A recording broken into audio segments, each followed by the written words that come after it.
어떤 목사님이 경험한 일입니다. 장대비가 쏟아지는데 차를 갓길에 세우고 들여다보는 사람이 있었습니다. 보기 딱해서 차를 세우고 도와줄 일이 없는가라고 생각을 해서 물어보았습니다. 그 중에 한 사람이 주유소까지만 태워달라고 했습니다. 가면서 차가 어디가 고장났습니까? 라고 물었더니 차가 고장난 것이 아니라 휘발유가 떨어져서 차가 멈췄다라고 이야기를 했습니다. 제때에 기름을 채우고 다니시지 이 빗속에서 웬 고생입니까? 라고 했더니 휘발유 양을 알려주는 게이지가 고장이 나서 몰랐다라고 이야기를 했습니다. 게이지가 고장난 것은 지금 고장난 것이 아니라 이미 고장난 것을 알고 있었는데 고치지 않아서 낭패를 본 것입니다. 고장난 부품이 비싼 것도 아니고 시간이 오래 걸리는 것도 아닙니다. 미리 고쳤다라고 하면은 이런 고생을 하지 않았을 것입니다. 고장나면은 아무리 좋은 차라 하더라도 아무런 쓸모가 없게 되어집니다. 여러분들도 당혹스러운 일을 당하지 않으려면은 미리 준비해야 할 것입니다. 예수님께서 예루살렘의 성전과 성이 무너질 것이다 라고 말씀을 하셨습니다. 제자들이 깜짝 놀라면서 이런 일들이 언제 일어나며 이런 일들이 일어나려고 할 때에 무슨 징조가 있겠습니까? 라고 물었습니다. 예수님은 제자들의 질문을 받고 8절에서 28절까지 무슨 징조가 있을 것인지 말씀해 주셨습니다. 그리고 언제 이런 일들이 일어날 것인가에 대해서는 31절부터 말씀해 주고 있습니다. 그리고 주님은 예루살렘의 멸망 때만이 아니라 당신의 재림에 대해서도 말씀하심으로 제자들의 질문에 대해서 자세하게 답변해 주셨습니다. 그뿐만 아니라 예수님은 마지막 날들을 어떻게 준비하며 살아가야 할지를 알려주셨고 제자들에게 종말이 분명히 온다라는 것을 알려주시고 그날을 대비하는 삶을 어떻게 살아야 되는가를 말씀해 주었습니다. 말세 지마를 살아가는 우리들은 어떤 준비를 하며 살아가야 할까요? 오늘 첫 번째로 징조들을 통해서 종말이 가까이 왔다라는 것을 알아야 된다라고 말씀해 주고 있습니다. 예수님께서 종말에 대해 일어날 여러 가지 징조들에 대해서 말씀해 주셨습니다. 그러고 난 다음에 무화과 나무에 싹이 나고 잎이 무성해지면은 여름이 가까이 온 줄을 알지 않느냐라고 말씀을 하셨습니다. 그리고 나서 31절에 이와 같이 너희가 이런 일이 일어나는 것을 보거든 하나님의 나라가 가까이 온 줄을 알라라고 말씀을 하셨습니다. 여기서 이런 일이라고 하는 것은 앞에서 언급한 거짓 선지자들의 미혹, 난리와 또 소유의 소문, 민족 간의 또 분쟁, 나라 간의 대적 등 또 큰 지진, 기근, 전염병 등 재난, 불법, 또 믿는 자들에 대한 핍박 등 예수님께서 언급하신 말세의 징조들을 가리키고 있습니다. 무화과 나무에 싹이 나는 것을 보면은 여름이 가까이 온 줄 알듯이 이런 일들이 일어나는 것을 보면은 하나님 나라가 가까이 온 줄을 알라라고 말씀을 하신 것입니다. 척하면 삼천리, 쿵하면 호박 떨어지는 소리라고 하는 말을 들어보셨을 것입니다. 안 가르쳐 주어도 다 안다라고 하는 뜻을 가지고 있는 말입니다. 아무리 둔한 사람이라고 하더라도 자신에 대해서 안 좋게 말하는 것을 알고 싫어합니다. 그런 것이 아니라고 이야기를 해도 아랑곳하지 아니하고 오해라고 해도 말을 듣지 않습니다. 그런 거에 대해서는 우리가 알려주지 않아도 어떻게 아는지 다 알게 되어집니다. 그런데 정작 알아야 할 거에 대해서는 전혀 모르고 있다라고 하는 것이지요. 알려줘도 모릅니다. 그래서 예수님께서 마태복음 16장 3절에 아침에 하늘이 붉고 흐리면 오르는 날이 굳겠다 하나니 너희가 날씨는 분별할 줄 알면서도 시대의 표적은 분별할 수 없느냐라고 말씀을 하셨습니다. 우리들도 날씨가 추워도 목련이 피고 개나리가 피면은 이제 봄이 왔구나라고 생각을 합니다. 먹구름이 끼면은 비가 올 것이다라고 말을 하고 바람이 세차게 불면은 태풍이 올 것이라고 예상을 합니다.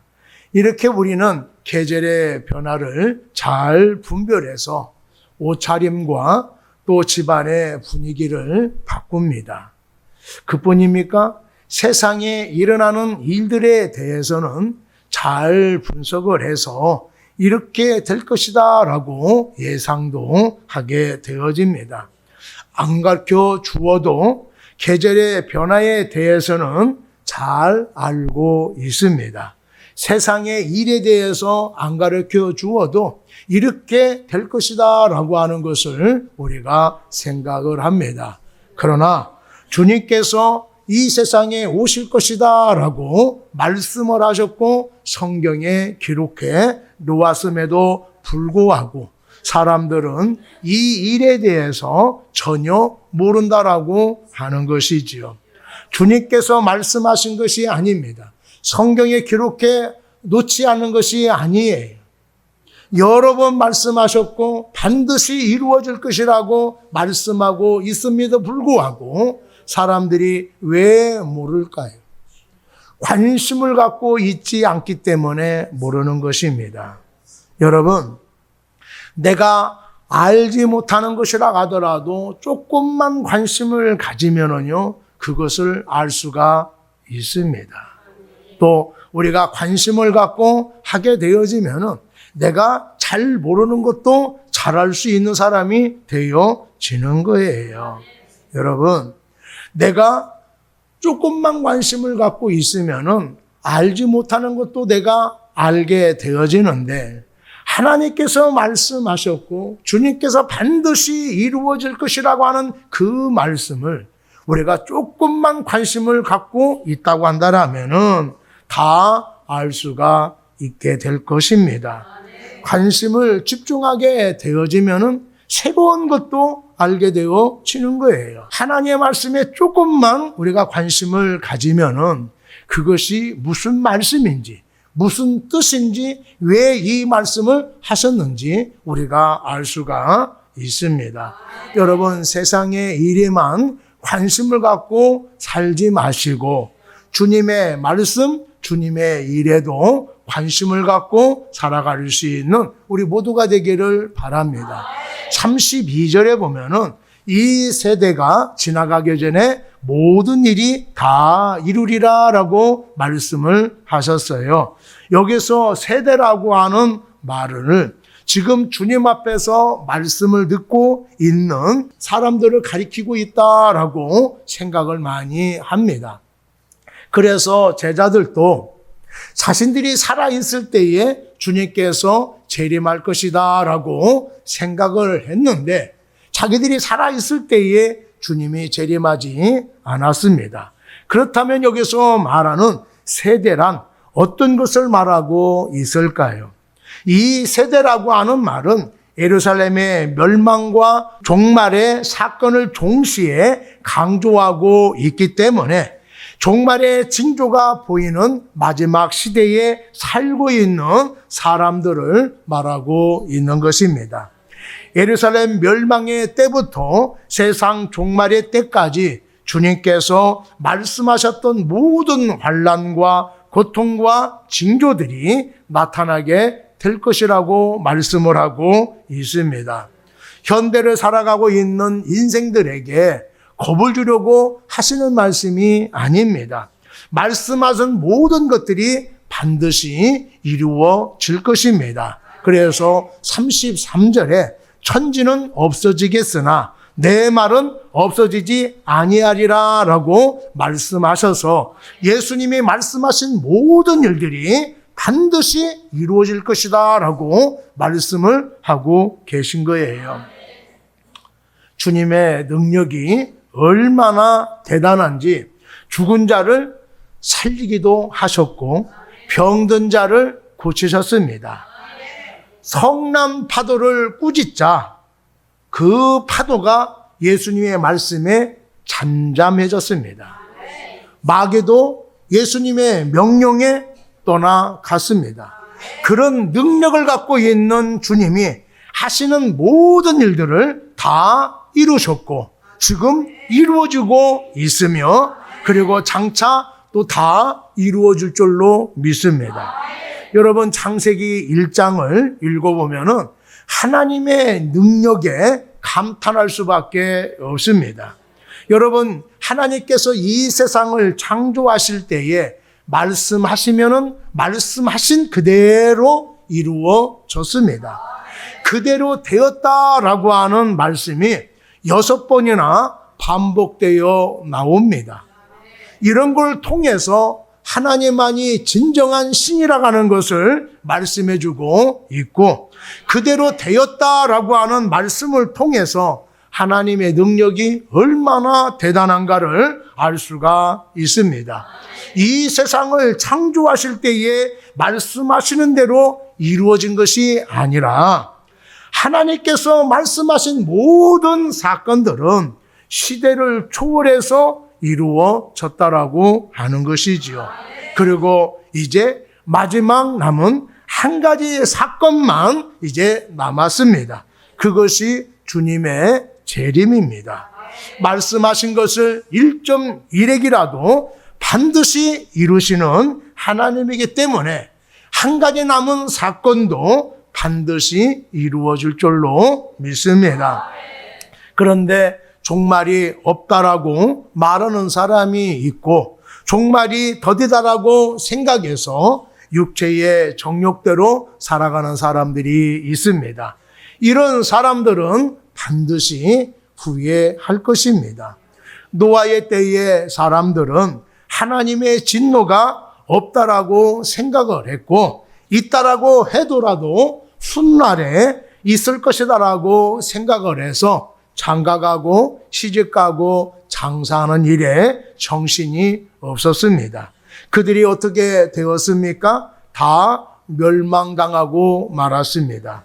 종말이 더디 오는 것은 하나님께서 우리를 사랑하셔서 길이 참으시기 때문입니다. 종말은 결코 멀지 않고 우리 발 앞에까지 이미 와 있다라고 하는 것을 기억하시기를 바랍니다. 사람이 어떤 일을 대비하기 위해서는 그 일에 대한 믿음이 있어야 합니다. 믿지 못하는 일에 대비하려는 마음을 갖겠습니까? 우리 주님께서 말씀하신 것을 우리가 믿기에 대비해야 할 것입니다. 주님의 말씀은 반드시 이루어지고 주님의 말씀하신 대로 반드시 오실 것입니다. 여러분, 오늘날 일어나는 일들을 보면서 주님의 날이 임박했다라고 하는 것을 알 수가 있지 않습니까? 성경을 보고 세상을 보게 되어지면은 분명해질 수가 있습니다. 우리 주님은 세상 사람들을 심판하기 위해서 구원을 완성하기 위해서 반드시 이 세상에 다시 오실 것입니다. 두 번째로 종말을 대비하는 성도들이 주의해야 할 상황을 말씀해 주었습니다. 종말이 언제 임할지 정확한 때는 우리가 알 수는 없지만은 종말이 반드시 임하기 때문에 준비해야 할 것입니다. 주님께서 성도들에게 종말을 대비하는 자세에 대해서 두 가지로 말씀해 주셨습니다.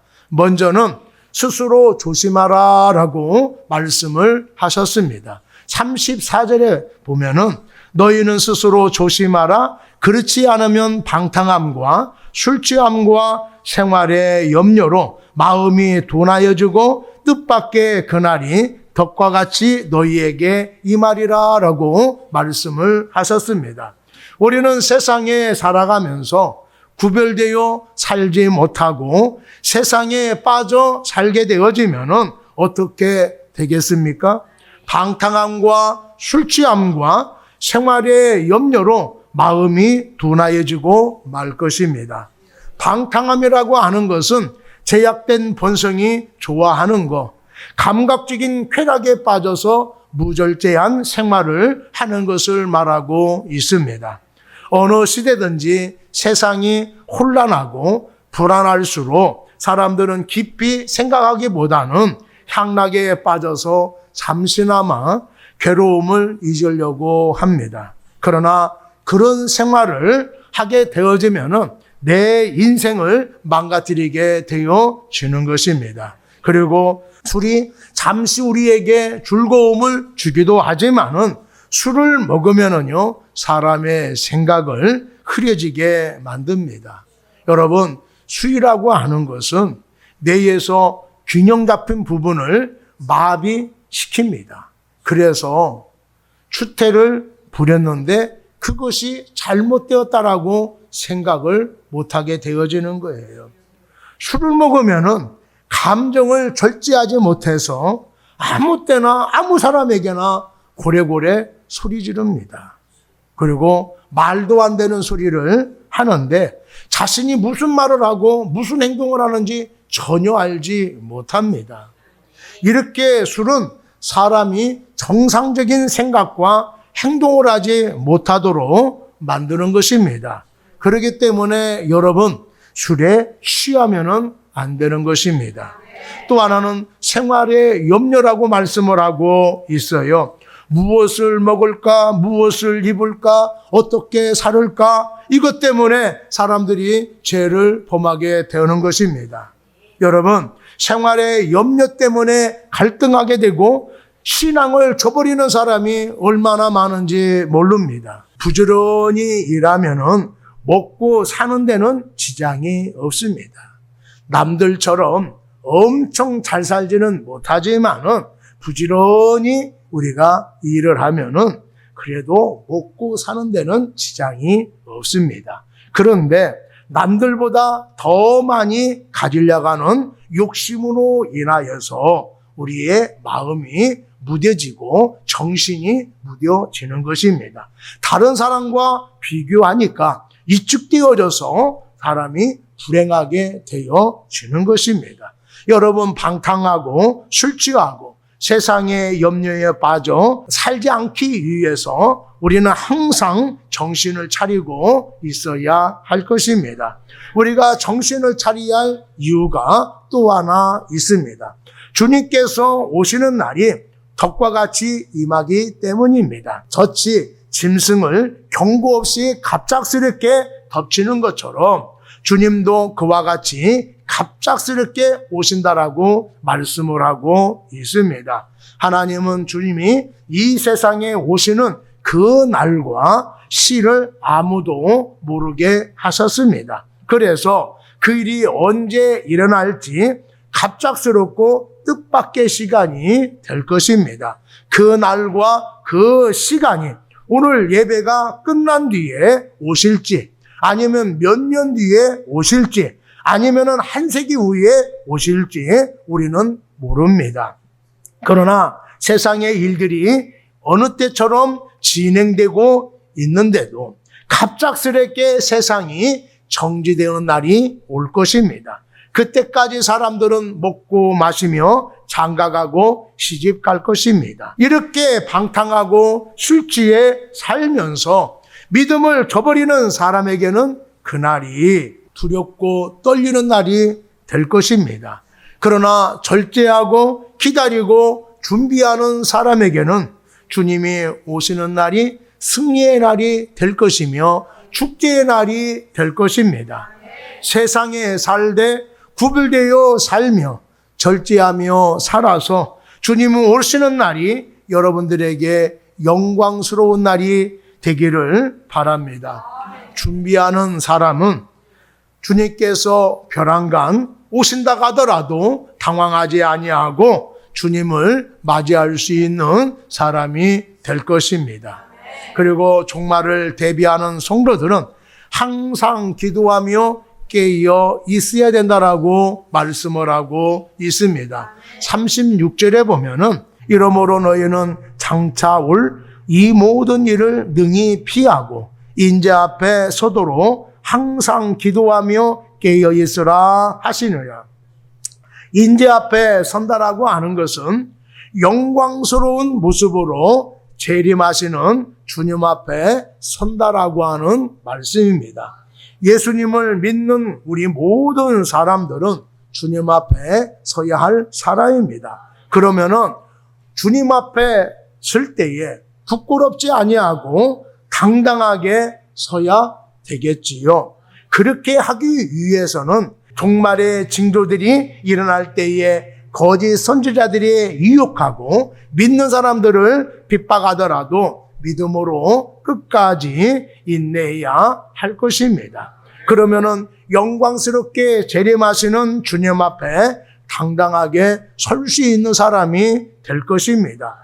그렇게 되기 위해서 항상 기도하며 깨어 있으라라고 말씀을 하고 있어요. 여기서 깨어 있다라고 하는 말은 잠을 자지 말라라고 하는 뜻이 아닙니다. 영적으로 나태함으로 빠지지 말라라고 하는 그런 말씀입니다. 그런데 어떤 사람들은 교회에 다니다가 무슨 이유로 인해서인지 교회를 다니지 않는 사람이 있습니다. 3년, 5년, 10년 장기간 잠자는 사람들, 방학하는 사람들이 있습니다. 교회 다니는 사람 중에서 기도를 열심히 했는데 어느 날부터 기도하지 않는 사람이 있습니다. 저녁 예배, 오후 예배, 수요 예배 나오는 사람이 어느 날 보니까 수요 예배도 안 나오고 주일 예배도 안 드리는 사람도 있습니다. 열심히 봉사하는 사람이 있었는데 어느 날부터 봉사하지 않는 사람도 있습니다.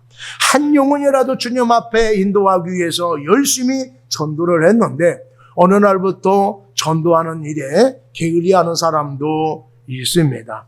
이런 것들이 영적으로 잠자는 것이다라고 말씀하고 있습니다. 그런 사람들에게 주님께서 항상 기도하며 깨어 있으라라고 말씀을 하고 있습니다.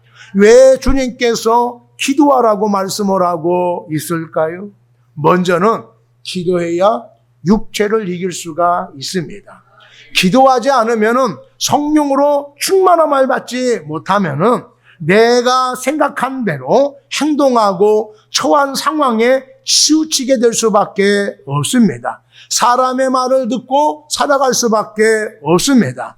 기도하지 않으면은 성급하게 결정하고 행동할 수밖에 없습니다. 실수를 줄이고 주님의 인도하심을 받기 위해서는 반드시 기도해야 하는 것입니다. 주님의 말씀에 순종하기 위해서도 기도해야 할 것입니다. 자신의 생각을 떨쳐버리기 위해서 기도해야 합니다. 죄를 짓지 않도록 깨어 기도해야 할 것입니다. 해야 할 일을 다하고 모든 선한 일을 할 수 있는 기회를 얻기 위해서 항상 기도할 수 있는 여러분이 되기를 바랍니다. 다시 오실 주님을 당당하게 맞이하기 위해서 주님 앞에 당당하게 서기 위해서 항상 깨어 기도해야 할 것입니다. 여러분, 우리가 항상 깨어 기도하기 위해서는 기도가 습관화되어야 합니다. 습관화되기 위해서는 기도하는 것을 하루 중 어떤 일보다도 우선적으로 여겨야 합니다. 그래야 기도할 수가 있어요. 다른 것을 중요하게 여기면은 이것 때문에 못하고 저것 때문에 못하게 됩니다. 그러나 기도를 우선시하게 되어지면은 그럼에도 불구하고 기도해야 된다라고 생각을 하게 되는 것입니다. 그리고 모든 일에 기도해야 어려움을 이겨낼 수가 있습니다. 기도해야만이 하나님의 역사를 경험하게 되는 것입니다. 기도해야 문제를 해결해낼 수가 있습니다. 기도해야 하나님의 뜻을 알 수가 있습니다. 기도해야 하나님이 주시는 것을 온전히 감당할 수 있는 사람이 되어지는 것입니다. 여러분, 기도하셔서 내 신앙을 유지해 가시고 더 좋은 신앙, 더 신실한 신앙으로 성장시켜 나가는 여러분이 되기를 바랍니다. 믿음이 성장하면 하나님의 말씀이 이해되고 하나님의 일하심을 보게 될 것입니다. 여러분들 항상 깨어 기도하면 주님께서 언제 오신다 하더라도 당당하게 주님을 맞이할 수 있는 사람들이 되어질 것입니다. 삶의 문제로 인해서 기도의 시간을 갖기가 힘들다라고 망설이는 사람이 있습니까? 기도하라고 말씀하신 주님의 명령에 순종하기로 결심하는 여러분이 되기를 바랍니다. 순종하여 기도하면은 성령의 충만함을 얻게 될 것입니다. 아무리 피곤하고 바쁘더라도 기도하는 삶을 사시는 여러분 되기를 바랍니다. 기도하는 일에 게을러지면 안 됩니다. 기도하지 않는 죄를 범하지 않는 여러분이 되기를 바랍니다. 우리가 항상 깨어 기도하는 삶을 살면은 저 세상에서 찬양하는 삶을 살기에 합당한 자로 여김을 받게 될 것입니다. 여기서 기쁨의 기도, 감사의 삶을 살게 되어지면 저기에서도 내세에서도 기쁨의 찬양을 살게 될 것입니다. 그리고 우리가 이 땅에 살아가면서 주님이 언제 오신다 하더라도 그 영광스러운 주님 앞에 당당하게 설 수 있는 우리 모두가 될 줄로 믿습니다. 세 번째로 종말이 오더라도 끝까지 최선을 다해야 된다라고 말씀을 하고 있습니다. 예수님께서는 순환이 시작되기 전까지 낮에는 성전에서 말씀을 가르치셨고 저녁에는 감람산에서 쉬셨다라고 말씀을 하고 있습니다. 37절, 38절을 보겠습니다. 예수께서 낮에는 성전에서 가르치시고 밤에는 나가 감람원이라 하는 산에서 쉬시니 모든 백성이 그 말씀을 들으려고 이른 아침에 성전에 나가더라라고 말씀을 하고 있습니다. 예수님께서는 평소에 예루살렘에 계셨을 때에 베단이라고 하는 곳에 가서서 쉬셨습니다. 그러나 사역이 얼마 남지 않았습니다. 백성들에게 한 말씀이라도 더 가르치시기 위해서 낮에는 성전에서 말씀을 가르치셨고 밤에는 감람산에서 지내셨다라고 말씀을 하고 있습니다. 그리고 이른 아침에 성전으로 가셨습니다. 아침에 되면은 백성들이 말씀을 듣기 위해서 성전에 몰려들었는데 그 백성들에게 하나님의 말씀을 가르치셨던 것입니다. 아마도 일찍 서두르지 않으면은 가까이 가서 말씀을 들을 수 없을 정도로 많은 사람들이 몰려왔습니다.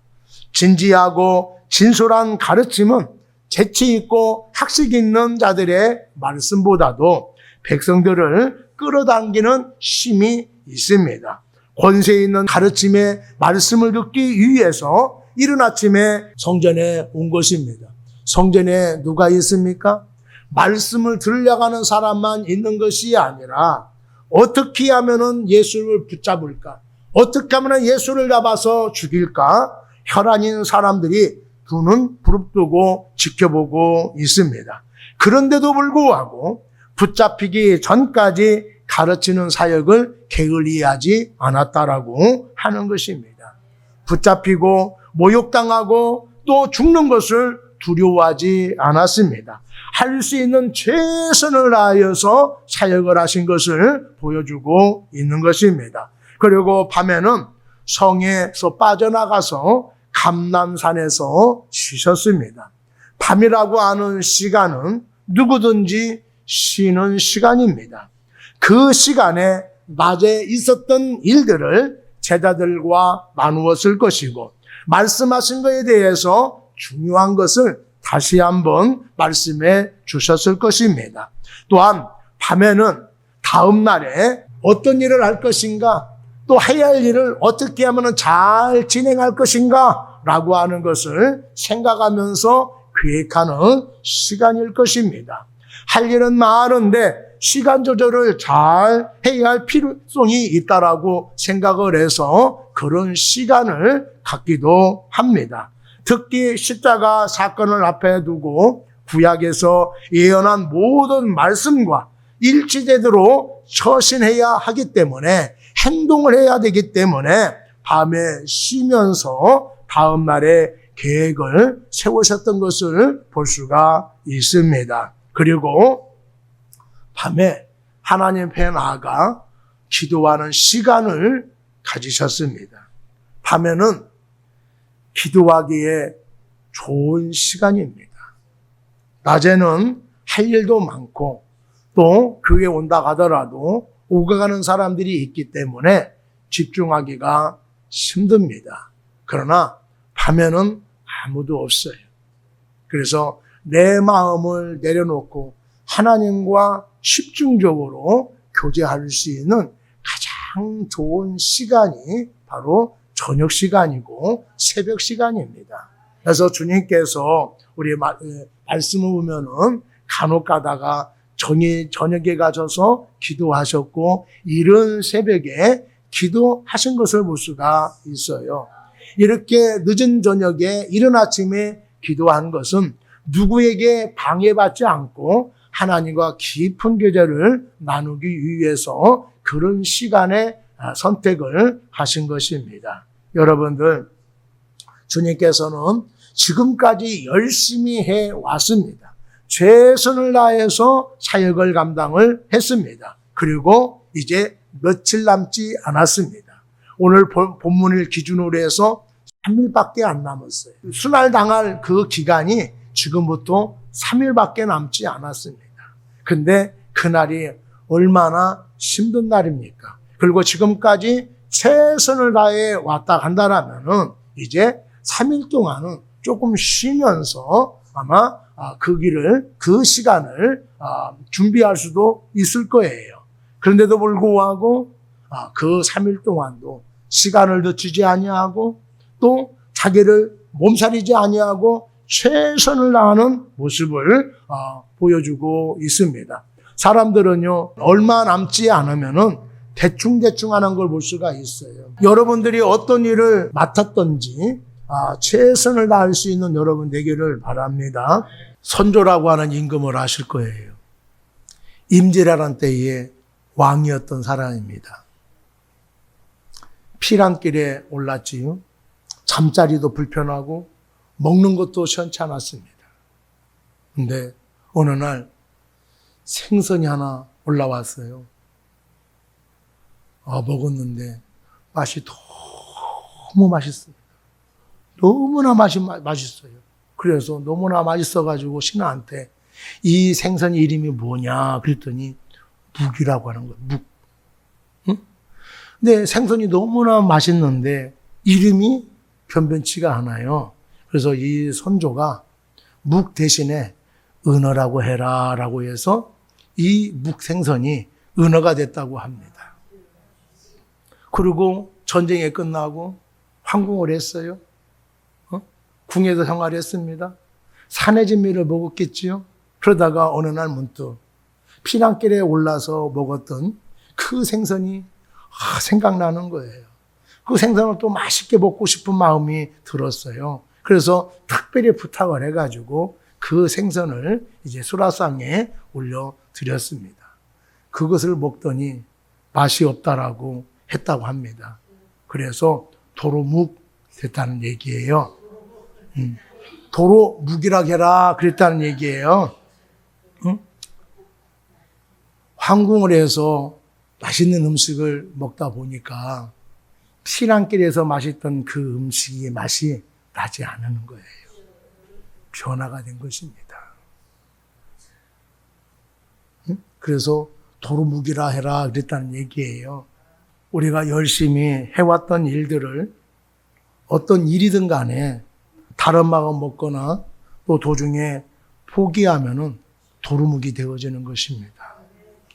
지금까지 신앙생활도 말씀을 붙잡고 열심히 해오다가 생활의 염려 때문에 세상의 유혹을 받아서 무너지면은 그동안 열심히 내었던 거 도루묵이 되어지는 것입니다. 어떤 것이 가로막더라 하더라도 어떤 환란이 기다린다고 하더라도 여러분들 포기하지 마시고 끝까지 최선을 다하는 여러분이 되기를 바랍니다. 예수님은 마지막까지 사명을 다하는 데에 조금도 놓치지 아니하고 최선을 다했습니다. 지금 당장 우리가 해야 할 일들에 대해서 최선을 다할 수 있는 우리 모두가 되기를 바랍니다. 그러면은 주님께서 더 좋은 길을 열어주시고 우리의 노력과 열심을 기뻐하게 될 것입니다. 오늘 또 맡은 일에 최선을 다하는 여러분이 되기를 바랍니다. 힘들다라고 포기하면 안 됩니다. 다 왔다라고 소홀히 하면 안 됩니다. 누가 보든지 보지 않든지 인정해주든지 인정해주지 않든지 끝까지 최선을 다할 수 있는 우리 모두가 되기를 바랍니다. 주님께서는 종말에 대해서 성도들에게 두 가지의 자세에 대해서 말씀해 주었습니다. 방탕하고 술 취하고 세상 염려에 빠져 살지 않기 위해서는 우리가 스스로 조심해야 된다라고 말씀을 하고 있습니다. 그리고 항상 깨어서 기도해야 된다라고 말씀을 하고 있어요. 항상 깨어 기도하기 위해서는 기도가 습관화가 되어져야 합니다. 기도하는 것을 하루 중에 어떤 일보다도 가장 소중한 일로 여기는 여러분 되기를 바랍니다.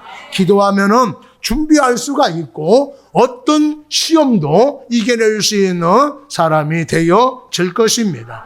종말이 없다라고 생각하는 사람도 있고 종말은 더디 올 거라고 생각하는 사람이 있어서 정욕대로 자기 마음대로 살아가는 사람들이 있습니다.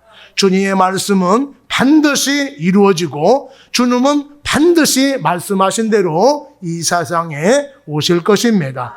방탕하고 술 취하고 살면서 믿음을 저버리는 사람은 그날이 두렵고 떨리는 날이 될 것입니다. 그러나 절제하고 기다리고 준비하는 사람들에게는 주님이 오시는 날이 승리의 날이 될 것입니다. 세상에 구별되어 살아가시기를 바랍니다. 절제하며 살아가는 여러분이 되기를 바랍니다. 그러면은 여러분들도 주님이 오실 때에 당당하게 주님 앞에 설 수 있게 될 것입니다.